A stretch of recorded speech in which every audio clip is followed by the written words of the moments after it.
এবং বাকি অন্যান্য কয়েকটি অনুষ্ঠান ঢাকা কেন্দ্র থেকে রিলে করে আপনাদের শোনানো হবে। আসসালামু আলাইকুম। সন্ধে 7টা, বাংলাদেশ বেতার, সিলেট। সংবাদ পড়ছি নন্দিনী রায়। পবিত্র ঈদ উল ফিতরের পঞ্চম দিনেও সিলেটে বইছে ঈদের আমেজ। ঈদে এবার টানা 9 দিনের লম্বা ছুটি হওয়াতে সিলেটের পর্যটন স্পটগুলো এখনো লোকে লোকারণ্য।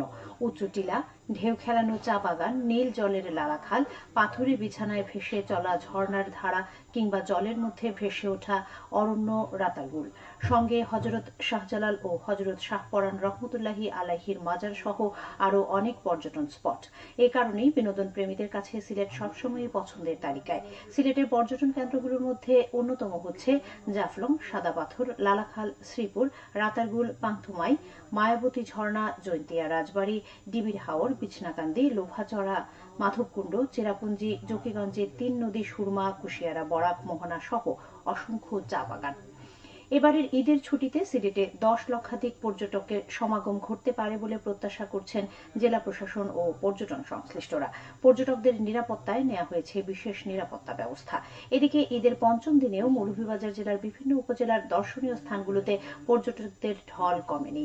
বিশেষ করে জেলা জুড়ে প্রায় 100 চা বাগানের প্রাকৃতিক মনোরম দৃশ্য, সদর উপজেলার Barshijora eco park, Laurel Hills park, Swiss gate, Kawadighi Haor, Manu, Dhalai, Kushiyara ও জুড়ি নদীর প্রাকৃতিক দৃশ্য, কমলগঞ্জ উপজেলার সীমান্তবর্তী কলাবাগানের দুর্গম পাহাড়ি এলাকায় অবস্থিত হামহাম জলপ্রপাত, প্রাকৃতিক মাধবপুর লেক, বড়লেখা উপজেলার নয়নাভিরাম মাধবকুণ্ড জলপ্রপাত ও অতিথি পাখির অভয়াশ্রম হিসেবে পরিচিত হাকালুকি হাওরের কাংলি গোবর বিল পর্যটকদের যেমন মন কাটছে, তেমনি শ্রীমঙ্গল উপজেলার বিরল প্রজাতির উদ্ভিদ আর নানা প্রজাতির বিচিত্র সব বন্য প্রাণী সমৃদ্ধ সবুজ বন, লাওয়াছড়া জাতীয় উদ্যান, চা মিউজিয়াম, হাইল হাওরের বাইকা বিলে অতিথি পাখি দর্শন কেন্দ্র বা বার্ড ওয়াচ টাওয়ারের সুউচ্চ চূড়া থেকে অতিথি পাখির সৌন্দর্য উপভোগ এবং মায়াবী প্রকৃতির অন্যান্য দর্শনীয় স্থান দার্জিলিং টিলা এখনো পর্যটকদের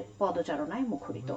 মৌলভীবাজার জেলা সদরের অভিজাত সব রেস্ট হাউস, 5 স্টার হোটেল থেকে শুরু করে জেলার ছোট বড় হোটেল, রিসোর্টগুলো পর্যটকদের ভিড় সামলাতে হিমশিম খাচ্ছে। অপরদিকে ছোট বড় রেস্টুরেন্ট এবং ফাস্ট ফুডের দোকানিরা ব্যস্ত সময় পার করছেন। অন্যান্য বছরের তুলনায় এবছর বেচাকেনা ভালো হওয়ায় ব্যবসায়ীরাও খুশি।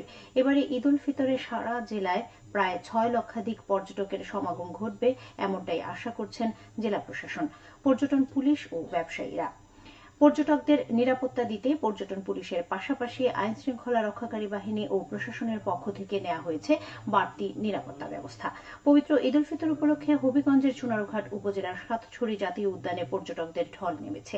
ঈদের দিন থেকেই পর্যটকরা উদ্যানের প্রাকৃতিক পরিবেশ উপভোগ করে মুগ্ধ হচ্ছেন। সাতছড়িতে প্রচুর প্রাণী রয়েছে নানা প্রজাতির গাছ। মনোরম প্রাকৃতিক পরিবেশে ঘুরে পর্যটকরাও আনন্দিত।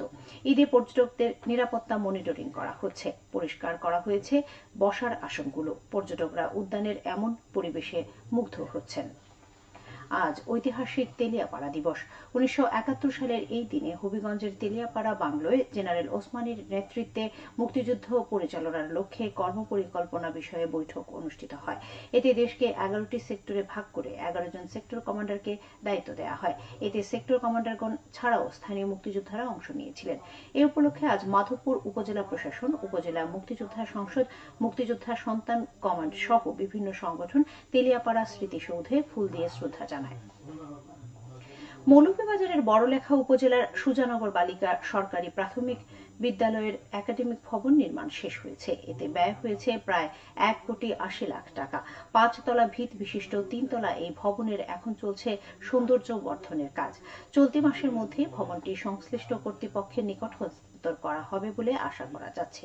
ভবনটি হস্তান্তরিত হলে শিক্ষার্থীদের পাঠদান সহ অন্যান্য সুযোগ সুবিধা বৃদ্ধি পাবে। এলজিইডি তা বাস্তবায়ন করছে।